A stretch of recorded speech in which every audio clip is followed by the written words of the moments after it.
여러분 안녕하세요. 오늘 금융상품론 그 세 번째 주 강의 동영상이 되겠습니다.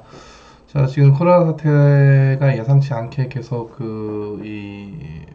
지금 국내뿐만 아니라 전 세계적으로 지금 해결이 되지 않고 있는 이런 상황이기 때문에 하루빨리 여러분들 그 강의실에서 볼 수 있는 시간을 빨리 가졌으면 좋겠지만은 지금 3주차 또 4주차까지는 또 동영상 강의를 하고 아직 뭐 결정된 건 아니지만 그 이후로도 동영상 강의를 할 수가 있겠습니다.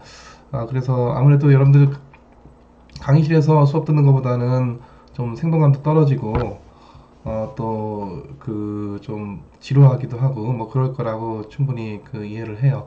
그렇다 하더라도 지금 주로 뭐 사회적 거리두기 때문에 주로 바깥에 안 나가고 있고 집에서 다 생활을 하고 있을 텐데 하여튼 집에서 여러분들 시간 최대한 공부하는 시간 확보를 해서 지금 뭐 모든 강의가 다 지금 다 동영상 강의일 테니까 동영상 아무래도 뭐 오프라인의 실제 강의보다는 좀 지루할 수밖에 없습니다. 그래서 그런 점 충분히 그 이해를 하시고 충실히 공부를 하시면은 그래도 그 충분히 그 상당히 일반적인 강의를 그 커버할 수 있다고 생각이 됩니다. 자, 이번에는 그 제가 그 PPT 슬라이드 그 준 것의 두 번째가 되겠어요. 투자 전략에 대한 그 이해 파트가 되겠고요.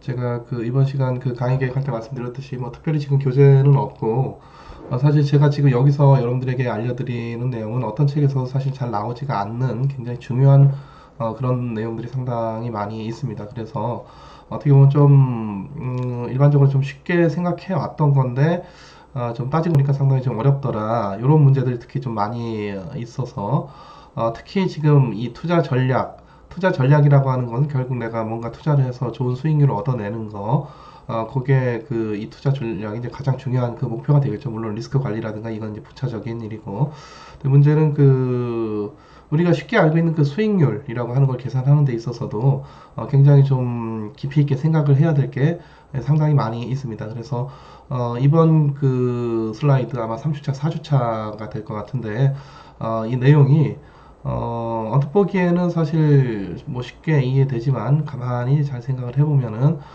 상당히 여기에도 상당히 깊은 내용이 있구나라고 하는 것을 아마 여러분들이 느끼시게 되리라고 생각이 됩니다. 자, 우리 보통 그 수익률, 예를 들어서 내가 100원짜리 자산을 사서 이게 뭐 예를 들어서 110원이 됐습니다. 110원. 그럼 여기서 우리가 수익률이 얼마다? 10%다. 10%다. 이거 쉽게 다 계산할 수 있는 거고, 이건 뭐 대학생 여러분들뿐만 아니라 심지어 초등학생도 다 계산을 할 수가 있고, 우리 국민 웬만한 그 정상적인 뭐 사고나 그 상식을 가진 사람이면은 누구나 쉽게 계산할 수 있는 수익률? 그거 굉장히 쉽게 계산되는 거 아닌가? 그렇지가 않아요. 이게 의외로 수익률 계산하는 게 굉장히 어렵고요. 일단 일례로 어떤 게 있느냐면은 여러분들이 예를 들어서 삼성전자 주식을 연초에 예를 들어서 1,000만 원어치를 샀다. 근데 이걸 쭉 연말까지 가서 뭐 예를 들어서 1,200만 원에 팔았다. 이러면은 뭐 수익률이 20%다. 이거 뭐 쉽게 나오는 건데, 근데 보통 우리가 사실 이런 방식으로 투자를 하는 게 그렇게 또 많지가 않습니다. 우리의 그 투자 행태는 주로 어떠냐면은 예를 들어 연초에 500만 원어치를 삼성전자 주식 뭐 10주를 사요. 그리고 또 뭐 삼성전자 주가가 이제 왔다 갔다 하다 보니까 예를 들어 6개월 지나고 나서 뭐 예를 들어 450만 원을 갖고 예를 들어서 삼성전자 주식을 8주를 삽니다. 자, 그리고 요거를 연말까지 쭉 가는 것도 아니고 중간에 지금 그럼 이제 총 이때는 10주지만은 요때는 그 더해서 18주가 되는 거고, 이거를 연말까지 다 들고 가는 사람도 있겠지만 이 중간에도 뭐 샀다 팔았다 하면서 사실 주식수가 18주보다 더 늘었다 줄었다 할 수도 있는 거고, 하여튼 그런 경우도 굉장히 수익률 계산하기 어렵지만 이렇게 사는 시점이 분할되어 있다, 시기가 다르다, 이것도 수익률 계산하는데 굉장히 어렵게 하는 거예요. 그래서 예를 들어서 이 18주를 계속 들고 갔더니 연말에 뭐 예를 들어서 이게 뭐 예를 들어 1,080만 원이 되었다. 자, 그러면은 이거 언뜻 생각하면은 이게 950만 원이 들어가서 총 950만 원이 들어가서 이게 1080만 원이 됐으니까 요거 950만 원 빼면은 요거 계산하면은 이거 수익률 나오는 거 아니냐. 이렇게 생각할 수 있지만 이렇게 생각하면 완전히 틀렸습니다. 이렇게 계산한 거 아니에요. 그래서 이렇게 그 지금 500만 원하고 400만 원이 시점이 다르단 말이죠. 시점이 달라요. 시점이 다르다는 얘기는 요때 500만 원의 원이고 이때 400만 원의 원이라 하더라도 같은 원이지만은 시점이 다르기 때문에 함부로 이와 같이 합하면 안 됩니다. 합해서 950만 원 들어갔다 이렇게 하면 안 돼요. 이게 다르기 때문에 우리 뭐 그 화폐 시간같이 많이 들어보셨죠? 자, 지금 100만 원, 지금 100원 하고요. 지금 100원 하고 미래 100원이 같지가 않습니다. 같지가 않으니까 우리가 이게 미래 100원 디스카운트를 해가지고 현재 가치를 했더니 뭐 예를 들어서 99원이다. 자, 이런 식으로 시점이 다르기 때문에 우리가 요 100원하고 요 100원은 같은 100원이 아니다. 그래서 미래 1년 후 100원을 지금 100원으로 뭐 적당히 디스카운트 하니까 99원이고 그 다음에 요걸 우리가 합해 보겠다. 이런 건 돼요.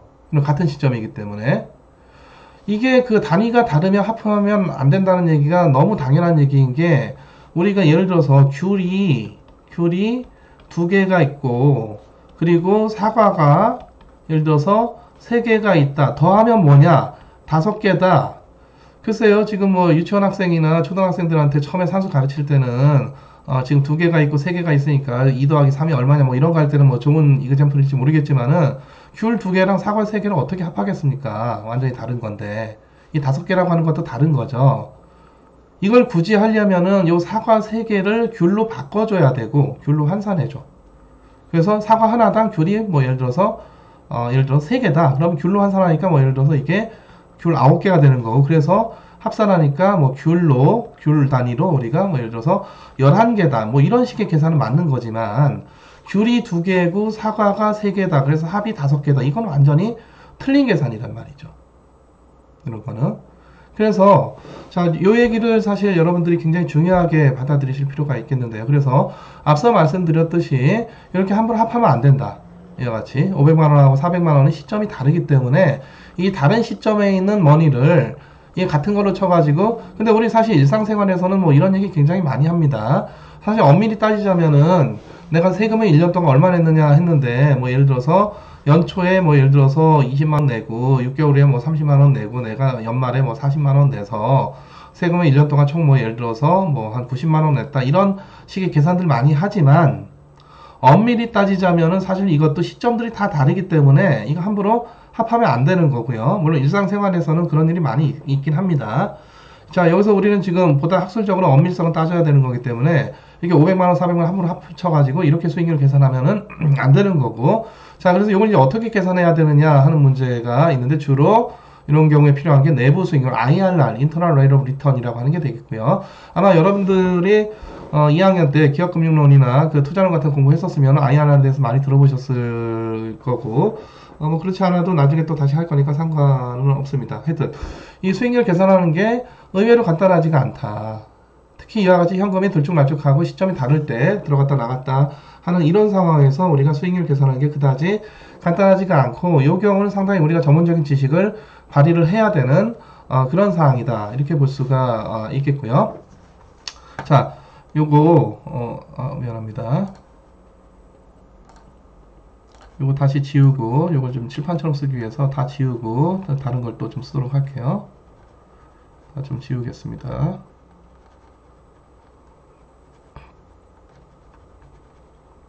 이게 쓴 거에 역순으로 지우지다 보니까 이제 지우는 것도 좀 쉽지가 않네요. 칠판처럼 자유롭게 지워지지가 않아서 약간 좀 시간이 걸리네.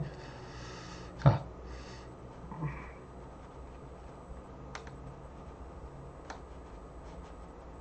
예, 지웠습니다. 자, 그래서 다시 자, 우리 수익률 하면은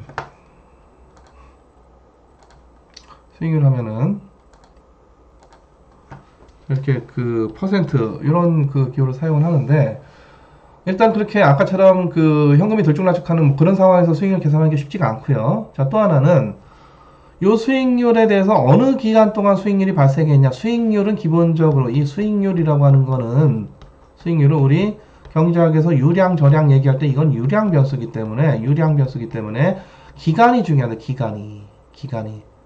이 기간이 있어야 돼, 기간이.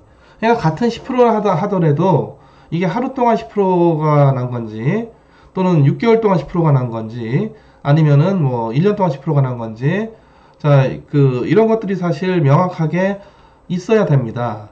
물론 이제 금융에서는 별다른 언급이 없으면 기본적인 시간의 단위는 우리가 뭐다? year. 그래서 보통 우리가 annual rate다. 다 기본적으로 다 수익률 자체가 다 뭐다? annual rate다. 이렇게 얘기를 하죠. 자, 그래서 기간이 사실 일은 있어야 되는데 사람들이 요 기간을 잘 명시를 안 하죠. 그래서 이게 1년 동안 수익률인지 이게 6개월 동안 수익률인지 한 달 동안 수익률인지도 뭐 분기간 수익률인지 그다지 좀 명확하지가 않게 쓰는 경우가 있는데 여러분들 그런 경우에는 이게 이제 제대로 하는 사람들은 퍼센트하고 이게 어떤 기간 동안에 이게 per week인지 아니면은 per month인지 또는 뭐 per year인지 뭐 등등 이걸 잘 써주겠지만은 그게 없으면은 여러분들이 앞뒤 문맥을 보고 어떤 기간 동안에 계산된 것이냐 요거를 파악을 하셔야 되고요. 자, 또 하나는 자, 잠깐 또 지우겠습니다.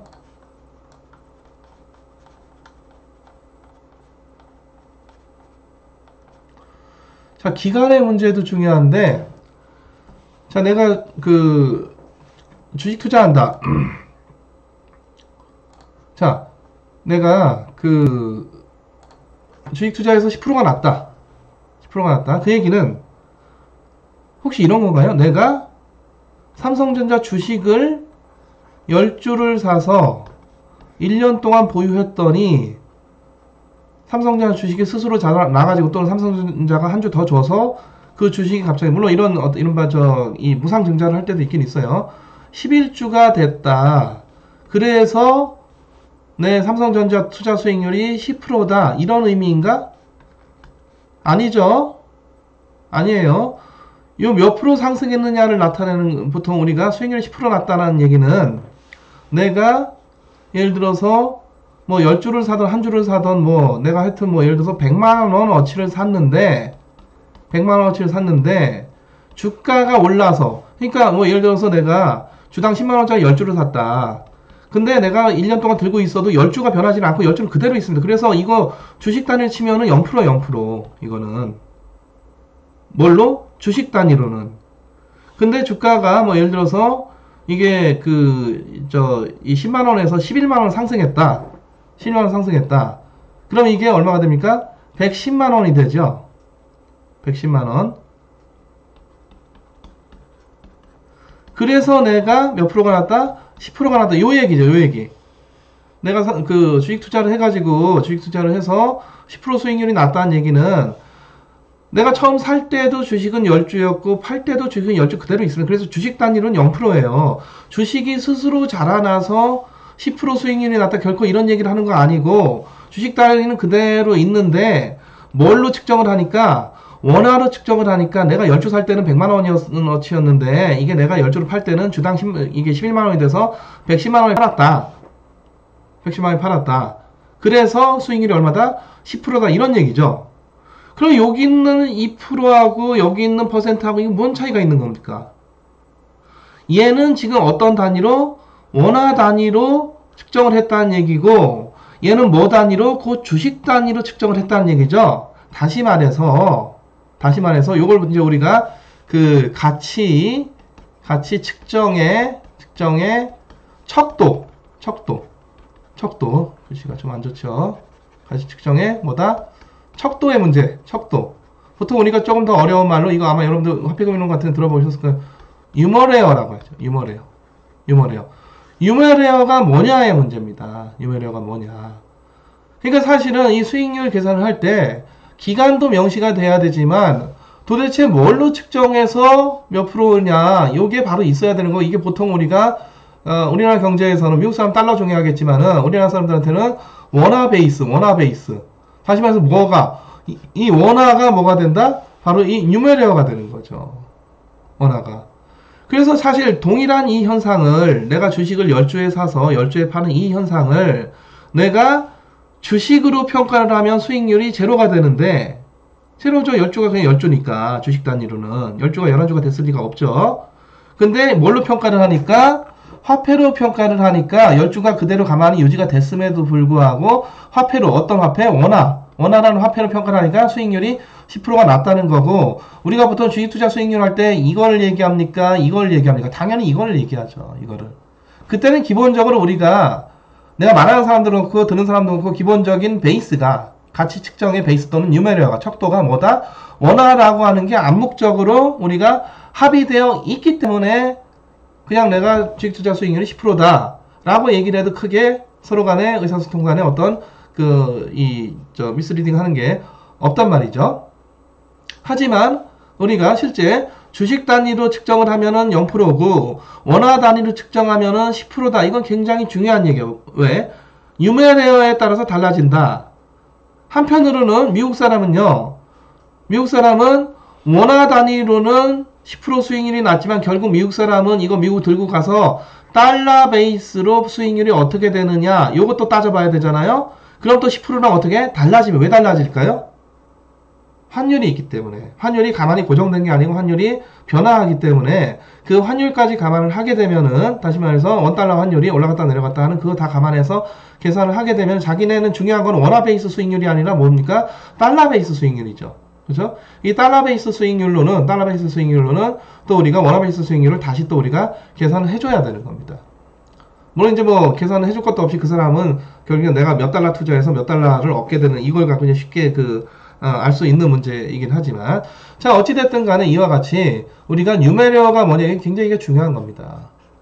그래서 우리가 예를 들어서 피셔 이퀘이션 명목금리라고 하는 것은 자 그 명목금리는요 자 실질금리에다가 물가상승률을 더한다 이게 피셔 이퀘이션이죠. 자 예를 들자면은 명목금리가 4%인데 물가상승률이 예를 들어서 3%다. 물가지수가 3% 올랐으면은 실질 수익률이 우리가 얼마다? 1%다. 이렇게 얘기를 하는데 요 퍼센트들의 의미가 사실은 다 달라요. 그냥 수치만 4하고 뭐하고 1 더하기 3 하면 이게 같다는 거지. 이거 단위가 이게 다 달라요. 이게. 달라. 이게. 자, 요게 사실은 요거보다는 이제 나중에 우리가 공부하겠지만 더 정확히 쓰자면은 1 플러스 I 이퀄 1 플러스 R 곱하기 1 플러스 파이 요게 이제 훨씬 더 정확한 그 수식이 되겠는데 자, 요 퍼센트는 이거는 명목금리라서 요건 원화 베이스입니다. 원화 베이스예요. 요 퍼센트는 뭐 베이스일까요? 베이스가 달라요. 같은 퍼센트지만 그러니까 여기서 이 4%란 얘기는 내가 100원을 빌려줬더니 나중에 얼마 돌려받아도 104원을 돌려받았습니다. 이런 얘기인데 그런 얘기죠. 자, 근데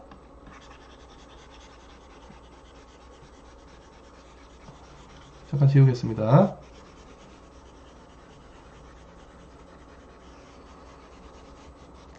자, 근데 여기는 이 1%는요. 이 1%는 이 베이스가 달라. 베이스가 1%? 요 2% 같은가? 여기는 이건 4%고 여기 1% 다르다고요. 달라. 이거는 원화 베이스 금리고 자, 이건 뭐다? 이건 아까 얘기했듯이 내가 100원 빌려줬더니 104원 돌려받았다 그 얘기 하는 거고 요거는 뭐냐면은 내가 물건 100개를 빌려주니까 101개를 돌려받았습니다. 다 실물 단위다. 실물 단위. 이거 뭐다? 여기 실물 단위다. 이게 다릅니다. 뉴메리어가 뭐냐에 따라서 뉴메리어가 다르기 때문에 우리가 이런 계산이 필요한 겁니다. 이런 계산, 더 정확히 이런 계산이 뉴메리어가 다르기 때문에. 그래서 같은 우리가 명목금리 4% 실질금리 1% 이 얘기를 여러분들 잘 생각해야 됩니다. 명목금리 4%라는 얘기는 내가 원화 100원 빌려줘서 104원 돌려받았다는 얘기고 실질금리 1%는 무슨 원화 이게 아니고 내가 사실상 물건을 사실 우리는 도시 먹고 살 게 아니고 물건 먹고 살아야 되잖아요. 구매력, 실물. 그 실물, 물건을 100개를 빌려주니까 101개를 돌려받아서 그래서 1%다. 이런 얘기입니다. 이게. 그래서 이게 완전히 뉴메리어가 어떻다? 다르다. 자, 또 다른 예로요. 자, 우리 맨날 미국의 페드 금리하고 뭐 우리나라 기준금리하고 이거 비교해서 뭐 우리나라 금리가 높니 낮니 뭐 그런 얘기 종종 하죠. 자, 예를 들어서 우리나라의 그 원화 베이스 금리가 2%다라는 얘기랑 미국에서 금리가 2%다는 얘기는 완전히 다른 얘기예요, 이거는. 요거는 뭐 베이스고 원화가 뉴메리어라는 얘기고 요거는 뭐고 달러가 뉴메리어라는 얘기야. 요거는 내가 100원을 빌려줘서 102원을 돌려받는다. 원으로 그렇다는 얘기고 이거는 무슨 얘기야? 내가 100달러를 빌려줘서 102달러를 돌려받는다는 얘기인데 이 얘기랑 이 얘기랑 이게 같은 얘기입니까? 당연히 다른 얘기죠. 왜?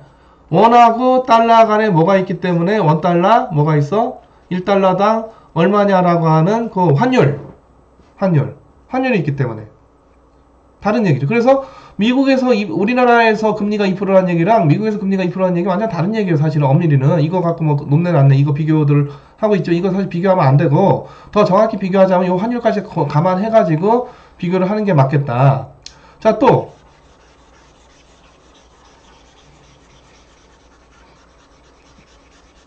이게 좀 지우는 게 좀 쉽지가 않아요. 이거 좀 지워보겠습니다.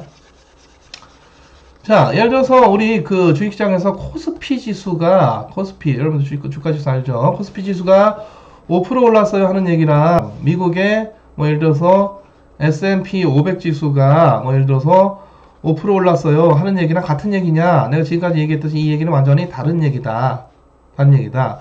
코스피 지수는 우리나라 주가 지수니까 우리나라 주가 다 뭘로 지금 이 가격 평가가 됩니까? 삼성전자 주식이 몇 달러 뭐 이렇게 나와요 주식시장에서 그날 거래될 때 오늘 뭐 45,000원이다 47,000원이다 이와 같이 어떻게 원화로 다 평가가 되고 그 원화로 평가된 주식들을 집계한 지수가 코스피 지수죠. 그렇죠? 그래서 요 5%도 이게 원화 베이스 5%야 이거는.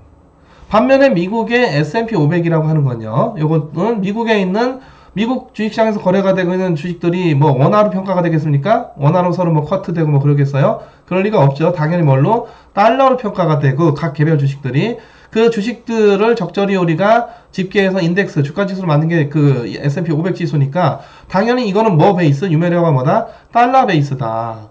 그러니까 우리나라 주가지수가 5% 올랐다는 얘기랑 미국의 주가지수가 5% 올랐다는 얘기 물론 하루 동안은 원달러 환율이라고 하는 게 이게 크게 변동이 없으니까 사실 이거의 변동이 없다 치면은 이거 변동이 그냥 우리 컨스턴트 그냥 주어져 있다 치면은 뭐 요걸 우리가 비교하는 게 의미가 있을지 모르겠지만은 하여튼 이 그 원달러 환율이 이거 변동 환율이잖아요. 고정 환율이 아니라 아주 과거에 우리가 그 이른바 브레튼 우즈 시스템 그때는 그 전 시간에 얘기했지만 미국 그 통화가 기축 통화가 되고 다른 나라 화폐들은 전부 다 고정 환율을 다 고정시켰던 그런 시절에는 이런 얘기가 됩니다. 이게 되는데 지금 전 세계 전부 다 모든 국제금융시장에서 다 변동환율이죠. 변동환율이 오늘도 뭐 계속 원달러 환율이 계속 왔다 갔다 추렁추렁 하고 있단 말이지. 하루 동안에도. 그래서 지금 이 뭐 이런 코스피가 뭐 예를 들어 한 달 동안 5% 올랐다는 거하고 미국의 S&P가 5% 올랐다. 이게 뭐 그래 똑같이 올랐다 또 더 많이 올랐다 적게 올랐다 이걸 비교한다는 것 자체가 뉴메리어가 다르기 때문에 의미가 없다. 이게 다른 단위다. 우리가 예를 들어서 아까 얘기했듯이 귤 3개에서 사과 2개 빼면 이거 1개다. 이게 말이 됩니까? 예를 들어 귤 3개랑 사과 3개랑 같다. 또는 귤 4개가 사과 3개보다 더 많다. 이거 아무 의미 없는 단위가 다 다르니까 의미 없는 거지 이거 다. 그러니까 이거를 뭐 비교해서 같다는 돈, 더 크다는 돈, 더 작다는 돈 이런 얘기 해봤자 별 의미가 없다. 이게 뉴메리어가 다르다. 그걸 비교를 하려면 원달러 환율 변화한 것까지 우리 같이 감안을 해서 요 5% 오른 거를 원화 베이스로 바꿔서 비교를 하든가 아니면 이쪽 원화 5% 오른 거를 달러 베이스로 바꿔서 비교를 하든가 이런 방식이어야 되는 거죠. 아까 우리가 귤과 사과를 못 더하니까 사과를 귤로 바꿔서 더하든가 아니면 귤을 사과로 바꿔서 더하든가 하는 그런 방식을 썼듯이 또 마찬가지로 이 뉴메리어가 다르기 때문에 이게 어떤 비교가 되려면은 방금 전에 이거를 뭐 원화 베이스 이 퍼센트 바꾸던가 뭐 또는 이쪽을 달러 베이스로 바꾸던가 그런 얘기를 했었었는데 그거 말고요. 자 동일하게 뭐 예를 들자면은 글쎄요 뭐 원화가 더 중요합니까? 달러가 더 중요합니까? 국내에서는 달러 쓰려면 굉장히 불편하고 이제 해외 나가서는 또는 국제무역 하려면은 또 국제금융 하려면 달러가 당연히 더 국제 통화니까 더 중요한데 뭐가 더 낫다 이게 절대적인 기준은 없고요. 그래서 예를 들어서 이거를 우리가 골드 베이스로 금 베이스로 평가를 하자. 그러면은 이것도 뭘로 금 베이스의 수익률로 바꿀 수가 있을 것이고, 이쪽도 어떻게 금 베이스의 수익률로 바꿀 수가 있겠죠. 이거 우리 다시 또 얘기를 할 겁니다. 그래서 이게 얼마다, 이게 얼마다. 그래서 이게 뭐 같다든가 크다든가 작다든가 뭐 이런 얘기를 할 수가 있다 없다? 할 수가 있는 거죠. 이거는 유메레어를 통일했을 경우에. 유메레어를. 그래서 자, 지금 누차 얘기하지만 자, 다시 한번 강조해서 얘기하지만요. 자, 우리가 수익률 간단한 것 같지만 간단하지가 않습니다. 일단 우리가 캐시플로우가 들락날락, 인플로우, 아웃플로우가 계속 이게 들락날락 하면은 기본적으로 이 멀티플 캐시플로우죠. 그건 기본적으로 어렵고, 그렇지 않다 하더라도, 그러니까 지금 뭐 내가 100만 원에 사서 110만 원에 파는 뭐 이런 상황이라 하더라도, 자, 이 퍼센트 여기에 상당히 중요하게 숨겨져 있을 수 있다. 첫 번째, 기간의 문제. 뭐가 있어야 된다? 기간이 있어야 된다. 두 번째, 뭐를 베이스로 할 거냐. 물론 우리는 일상적으로 다 뭐를 원화를 베이스로 해서 우리가 당연히 수익률을 많이 계산을 하고 있고, 그럼에도 불구하고 우리가 때에 따라서는 그 베이스를 바꿔서 뭐 달러 베이스로 수익률을 계산한다든가, 또는 뭐를 골드 베이스로 계산을 한다든가, 또는 아까 얘기했듯이 실물 베이스로. 실물 베이스로 계산된 그 수익률을 우리가 뭐라고 한다? 실질 수익률이다. 이렇게 얘기를 하죠. 실질 수익률이다. 이게 원화 베이스로, 이제 우리나라 경우에서 원화 베이스로 한다. 이거를 무슨 수익률이다? 명목 수익률이다. 명목 수익률이다. 이렇게 얘기를 합니다. 자, 이런 사례가 또 어디에서 발견되느냐 하면은, 여러분들, GDP도 명목 GDP 상승률이 있고, 또 뭐가 있어요? 실질 GDP 상승률이 있는 것이죠. 그렇죠? 명목 GDP는 그냥 원화 베이스로 GDP가 원화 베이스로 몇 원에서 몇 원이 되느냐 요거 따지는 거고, 요거 보통 이제 명목 GDP 상승률 보면은 뭐 한 5 내지 6% 됩니다. 근데 우리가 이거 경제 성장률이라고 안 하고, 여기서 뭐를 물가 상승을 차감해 가지고 실질 GDP 상승률, 요걸 우리가 뭐라고 한다? 경제 성장률이라고 하죠. 요거를. 그렇죠? 이 경제 성장률은 단위가 뭐다? 실물이다. 유메레어가 뭐다? 실물이다.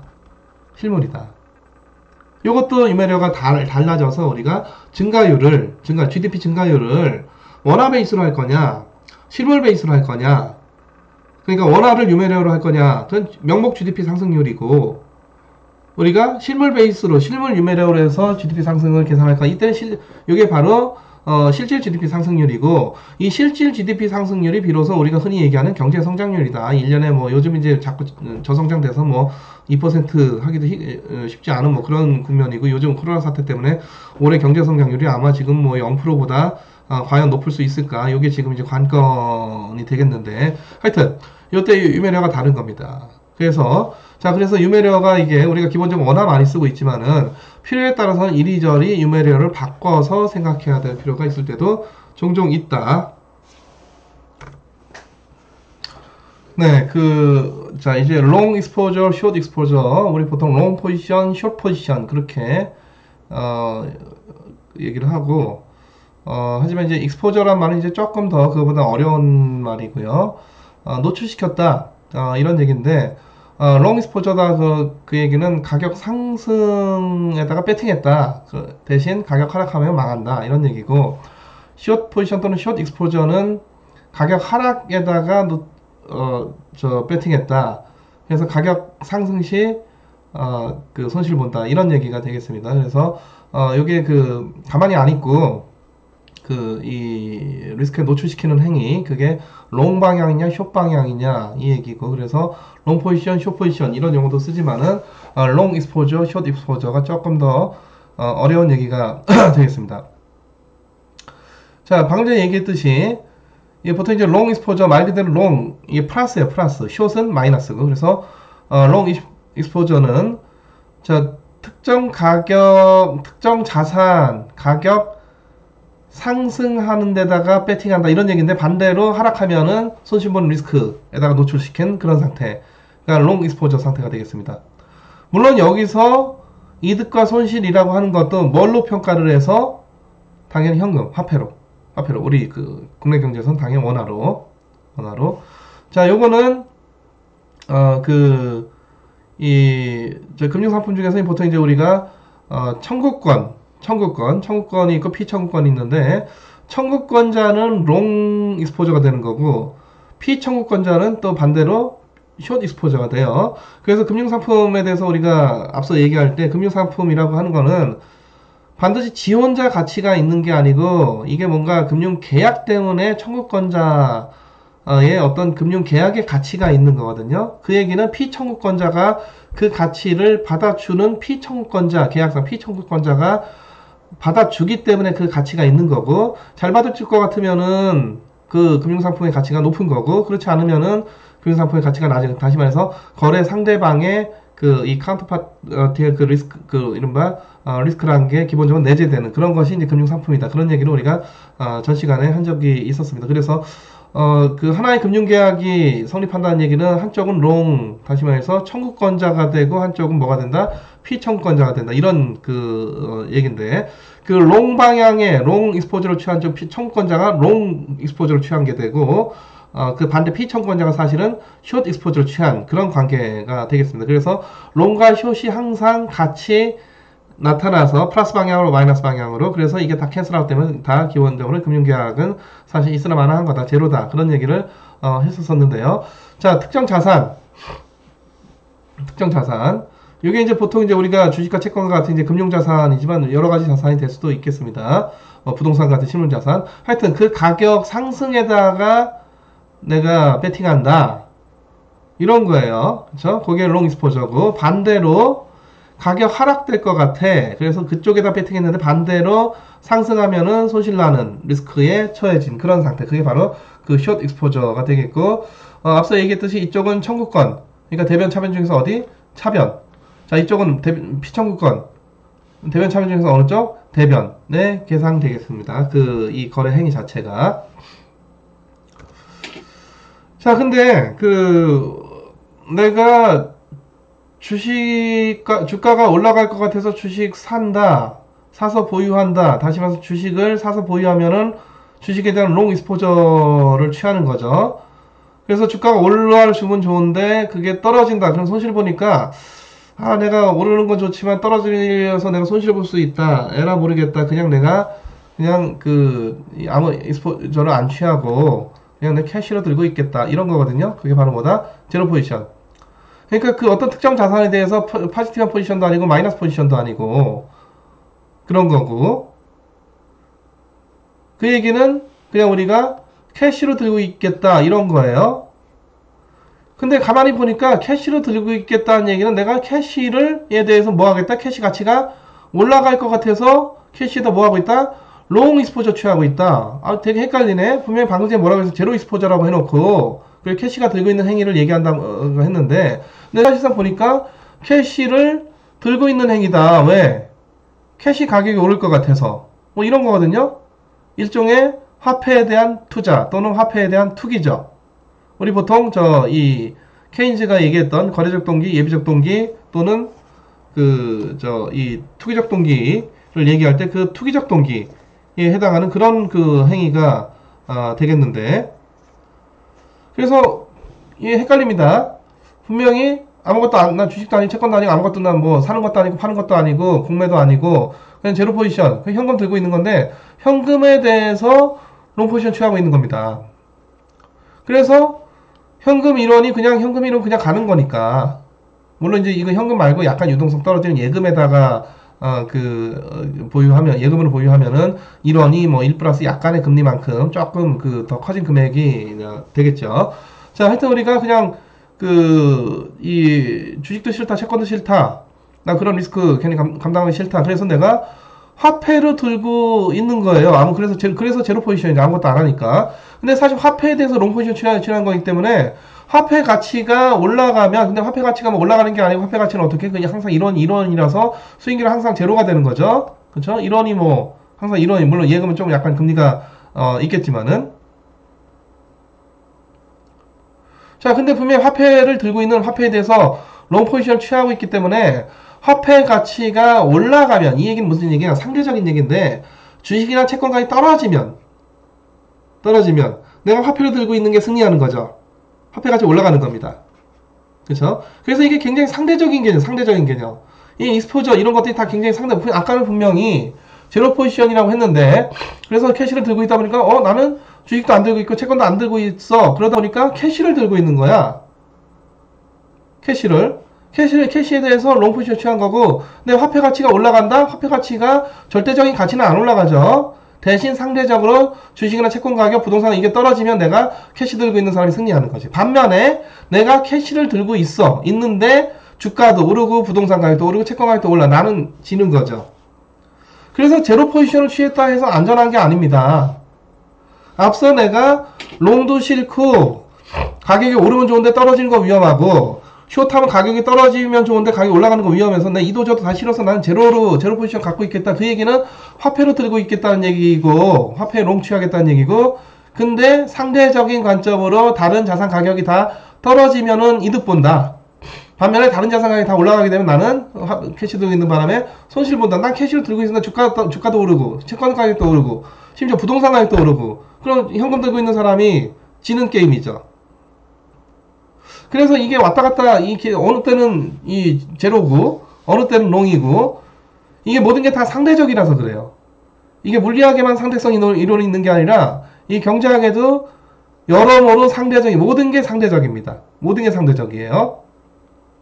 자, 여기서도, 자, 지금 앞서 얘기했듯이, 이 척도가 뭐냐, 뉴메리어가 뭐냐, 자, 요거를 이제 우리가 생각을 해야 되는데, 자, 앞서서 롱 포지션 취해서 가격 상승해서 이득 나고 떨어지면 손실 난다. 이 얘기는 뭐하고의 관점으로 현금 베이스로 계산할 때 그렇다는 얘기고, 요 숏 포지션도 현금 베이스로 그렇다는 얘기고, 제로 포지션 취했더니 아무런 수익이 안 나고 제로가 난다. 이것도 현금 베이스로, 현금 베이스로 평가하니까 현금 항상 이론이죠. 그렇죠?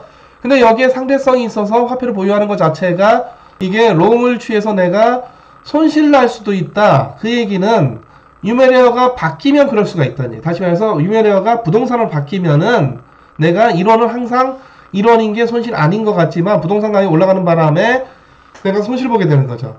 그래서 모든 게 다 이게 상대적입니다. 자, 그래서 여기 뭐 예를 들어서 굳이 금으로 평가하자면은 그 화폐 이론 들고 있는 행위도 이게 아무런 리스크가 없는 게 아니다. 금이 만약에 중요한 뉴메리어다. 물론 뭐 세상에 존재하는 절대적인 뉴메리어는 없습니다. 화폐 이론 들고 있어서 이게 화폐를 들고 있는 거를 금 가치로, 금을 베이스로 해서 평가를 하면은 어떻게 되느냐? 이거 0%도 아니죠. 금 가격이 계속 달라질 것이기 때문에. 자, 그래서 보다시피 지금 방금 얘기했듯이 이 익스포저는 상대적인 개념. 그래서 도대체 무엇을 기준으로 삼을 거냐? 이거부터 정하고 들어가야 됩니다.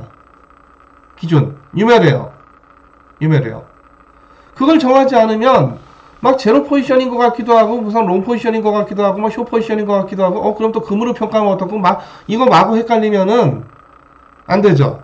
안 돼요. 그래서 통상적으로 우리나라 경제에서는 당연히 원화가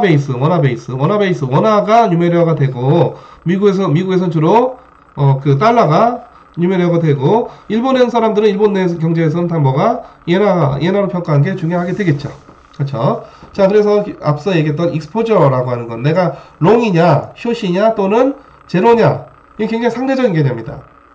내가 주식도 싫고 채권도 싫어서 그냥 캐시로 들고 있겠다. 그 제로거든요? 그렇죠?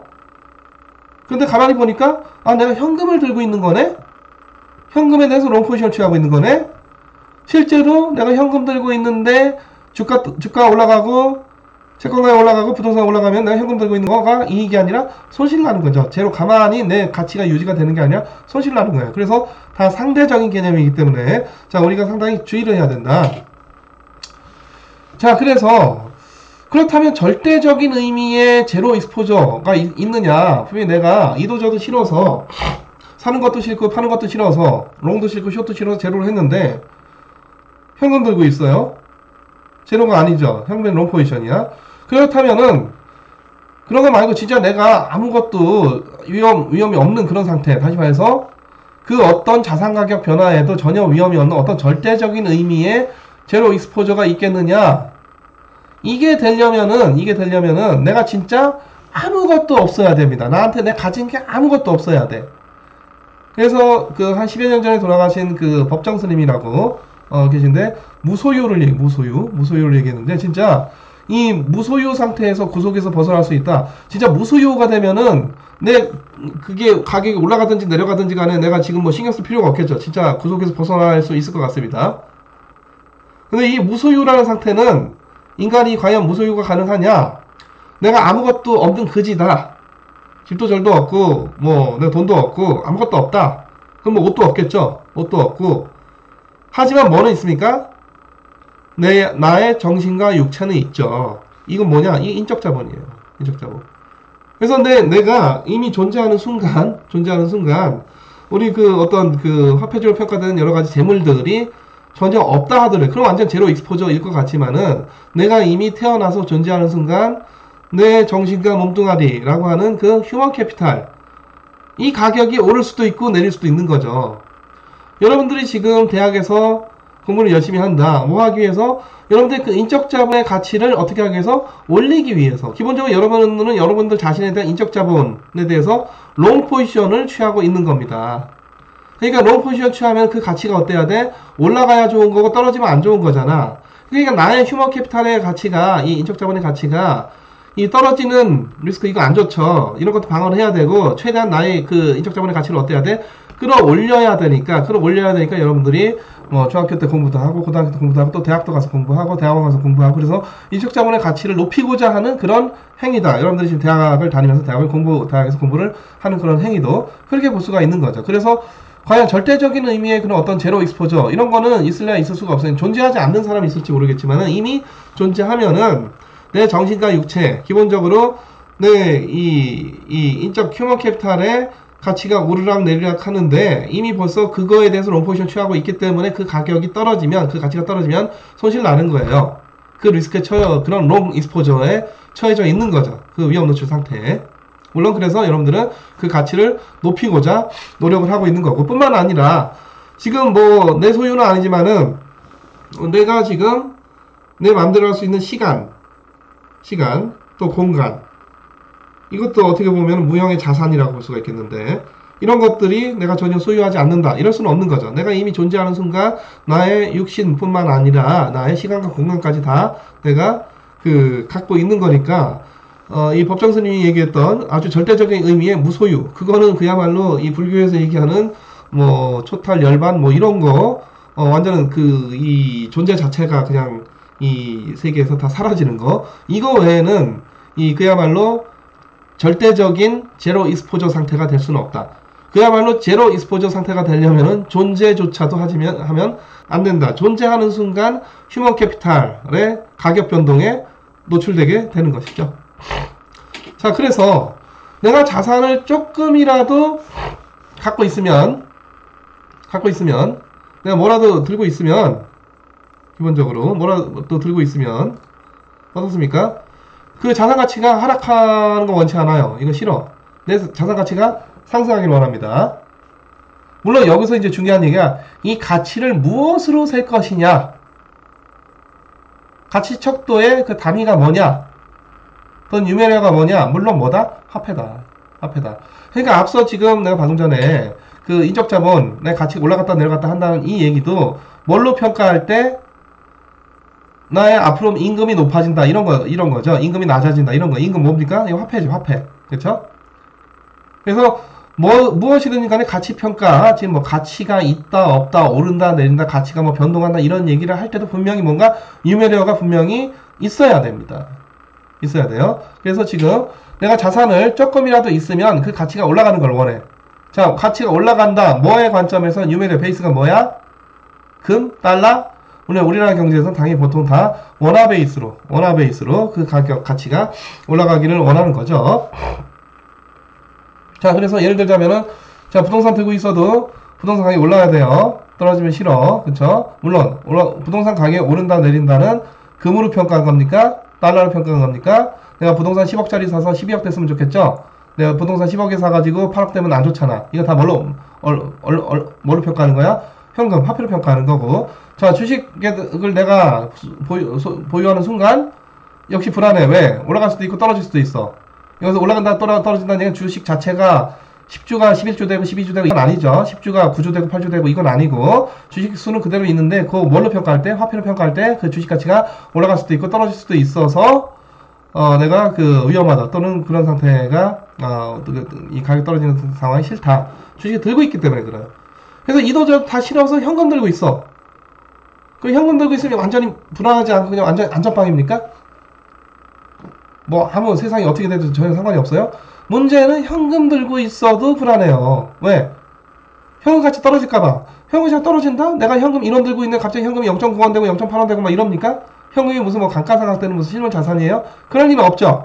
상대적으로 내가 현금 들고 있는데 실물 가격이 높아져. 물가가 상승한다든가 주가가 상승한다든가 내가 부동산 사가지고 거의 주거지로 활용을 해야 사용을 해야 되는데 부동산 가격이 상승한다든가 이러면은 안 좋은 거죠. 그래서 현금을 들고 있어도 롱 포지션, 숏 포지션, 뭐 주식에 대한 채권에 대한 부동산에 대한 롱, 숏 이런 거 아니고 그냥 나는 다 싫고 복잡하고 나 그래 현금 들고 있겠다. 수익률 제로, 원금 손실 없는 게 좋다. 원금 손실 없어도 불안한 겁니다. 현금 들고 있다가 딴 거 다 올라가면 자기는 지는 거죠.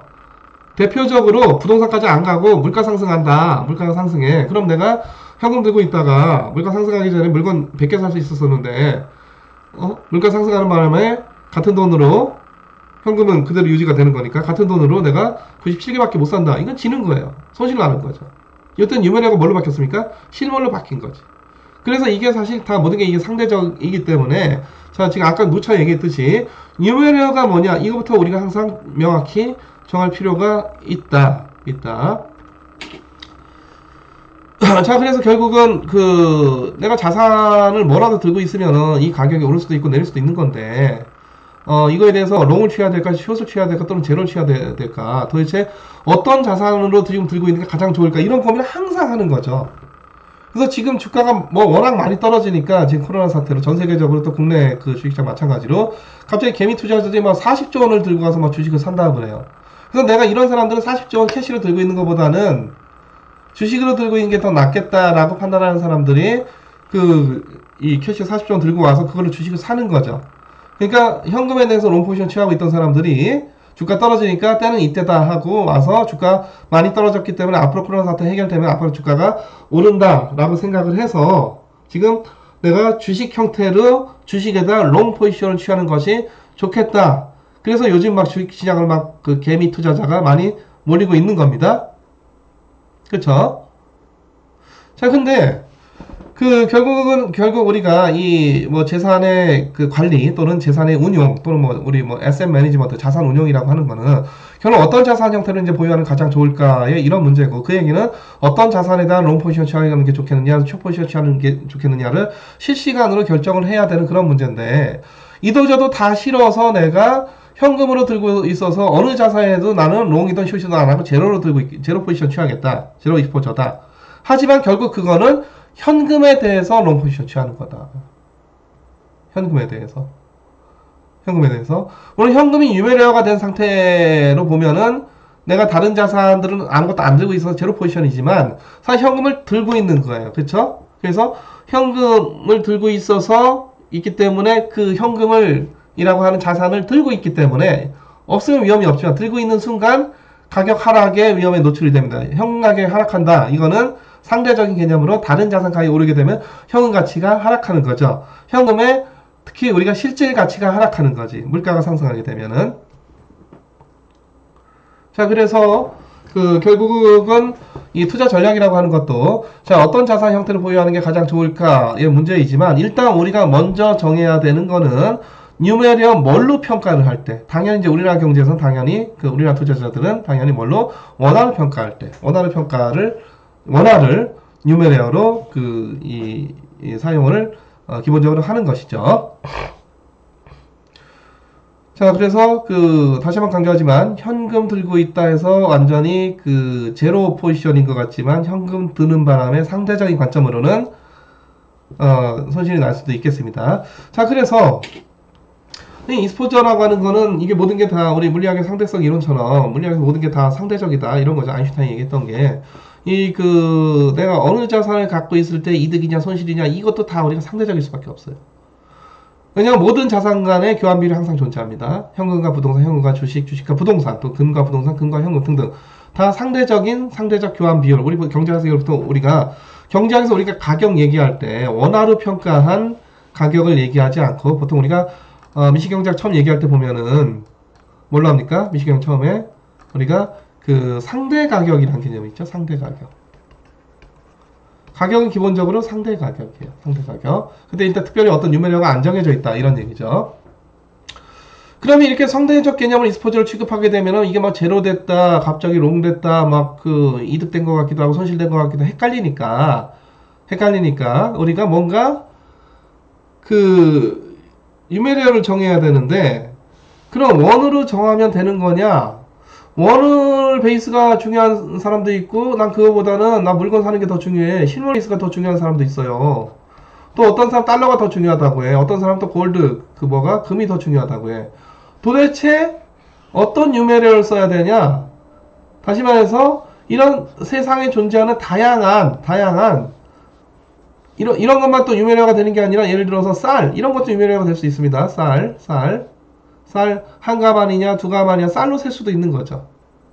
그래서 나는 밥 많이 먹어서 난 쌀이 굉장히 중요하다, 이런 사람들은 내가 그 쌀로 평가해서 수익이 나느냐, 수익률이 얼마냐, 자칫 쌀로 평가해서 손실이 나느냐, 이런 것이 훨씬 더 중요할 수가 있어요. 그렇다면 도대체 어떤 뉴메리어를 써야 될 것이냐? 세상에 존재하는 가장 중요한 뉴메리어가 뭐냐? 불행히도 그런 절대적인 가치 척도는 있다 없다? 없습니다. 없어요. 있으면 좋겠는데, 금 아닌가? 금도 아니에요. 원화 아닌가? 원화도 아니야. 그러니까 원화가 중요한 사람들은 명목수익률이 중요하지만, 우리 보통 원화가 중요하다는 사람들도 결국 그 원화로 뭘 해야 돼요? 물건 사야 되기 때문에 그 결국 실질 수익률이 중요하죠. 그럼 실물이 중요한가? 실물도 중요할 수도 있겠는데, 그래서 보통 이제 우리가 명목 수익률보다 실질 수익률이 훨씬 더 이제 중요하다, 그렇게 얘기는 하지만 그것도 절대적인 얘기는 아닙니다. 세상에 존재하는 여러 가지 수많은 자산과 뭐 재화들이 있는데, 요즘은 마스크가 중요하죠. 마스크. 네, 다시 말해서 내가 이 마스크 몇 개 살 수 있느냐, 이게 중요한 거지. 요즘은 코로나 때문에. 그래서 절대적인 어떤 가치척도 이런 거는 있을 수가 없다. 이게 모든 게 다 상대적이다. 하지만 뭔가 절대적인 뉴메리어가 있어주면 좋겠는데, 불행히도 그런 거는 없어요. 그래서 우리가 논의를 할 때 절대적인 가치 척도는 없지만, 내가 지금 원화 베이스로 얘기를 하고 있는지, 달러 베이스로 얘기를 하고 있는지, 또는 마스크 베이스로 얘기를 하고 있는지, 또는 어떤 물건, 실물 베이스로 얘기를 하고 있는지, 또는 근데 금값도 요즘 막 떨어지죠. 이 달러로 평가한, 또 원화로 평가한 금값 떨어지죠. 그래서 나는 금이 중요하다. 금 씹어먹고 살 것도 아닌데, 금이 중요한 사람도 있을 수가 있겠죠. 그래서 워낙 다양하기 때문에 절대적인 어떤 가치 척도라고 하는 건 있을 수가 없고, 대신 논의를 할 때 내가 지금 바탕에 어떤 뉴메리어를 쓰고 있느냐는, 이거는 명확해야 됩니다. 특히 국제금융론에서, 자, 우리가 이자율 표현설, 예를 들어 1 플러스 이 한국금리는 1 플러스 미국금리가 있고, 요 사이에 뭐가 있다? 1 플러스 원달러 환율의 이 상승률, 요게 이제 들어가게 되는데, 자, 여기서 이 한국금리도, 이게 물론 이제 뭐 몇 퍼센트 이게 나오지만, 아까 얘기했듯이 이건 원화 베이스입니다. 그쵸? 요 미국금리 이거 뭐예요? 달러 베이스야. 달러 베이스. 그래서 지금 그렇지만 이걸 그냥 이렇게 써놓으면은, 이게 무슨 같은 단위로 이거 좀 막 다 세고 있는 것 같지만, 이 지금 수익률하고 요 수익률은 완전히 달라요. 그러니까 아까 한국금리 2%랑 미국금리 2%가 다르다, 이 얘기했던 거랑 마찬가지 얘기가 되겠는데, 요 중간에 이걸 우리가 고려를 해줘야 돼요. 환율 올라갔다 내려갔다 하는 거를 고려를 해줘야 되는 겁니다. 그쵸?